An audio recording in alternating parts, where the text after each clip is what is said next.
In a True News Report, this is Edward Zoll. Are leaders in the European Union secretly moving to create an EU army and a United States of Europe? This week, the former head of British troops in Afghanistan said the Eurozone's elite's ultimate plan is to form an EU army out of the bloc's 28 member states. Retired British Army Colonel Richard Kemp said, "If we left the EU, we would undermine the EU's ultimate plan of forming an EU army, and that is exactly what they are going to be doing." The prospect of an EU army was first forewarned by UKIP President Nigel Farage in 2014 during a pre-European parliamentary elections debate with then-Deputy Prime Minister Nick Clegg. Farage ominously warned that Brussels had covert plans to create an EU army, but Clegg dismissed Farage's warnings as a dangerous fantasy. By June 2015, Farage's warnings began to be proven correct when a strategic note was unveiled showing Michel Barnier, the vice president of the European People's Party, arguing that the EU's soft power must be matched by collective hard power. In July 2015, German Defense Minister Ursula von der Leyen said during a speech, "The European army is our long-term goal, but first we have to strengthen the European Defense Union. To achieve this, some nations with concrete military cooperation must come to the fore, and the Germans and the Dutch are doing this." Von der Leyen was referencing the now public decision by the Netherlands to combine their land and naval forces with the German military.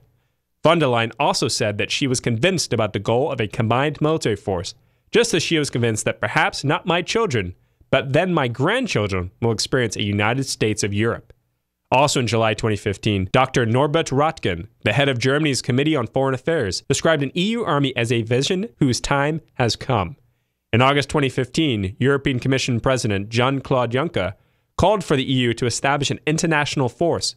This was followed in September 2015 by a 10-point plan sourced from German Chancellor Angela Merkel's CDU party, which said Merkel wanted a permanent, structured, and coordinated cooperation of national armed forces in the medium term, and in the long term, a European army subject to parliamentarian control. In October 2015, Joseph Daul, the president of the EPP, said, "We are going to move towards an EU army much faster than people believe." In December 2015, the EU announced the formalization of a new 1,500-strong European Border and Coast Guard force, capable of deploying in under 3 days and with expectations to potentially operate outside the EU.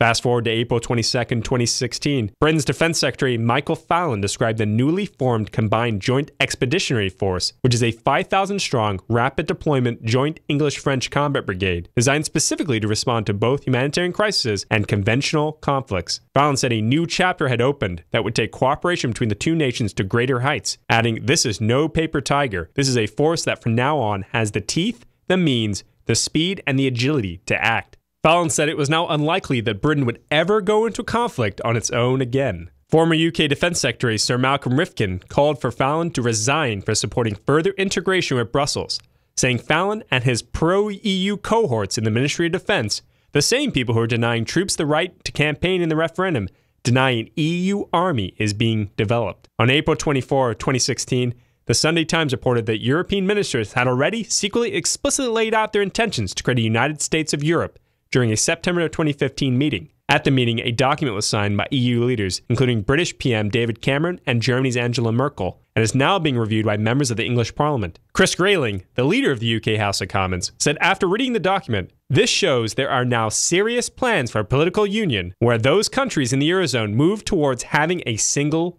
government." For more, check out truenews.com. That is TRUNEWS.com.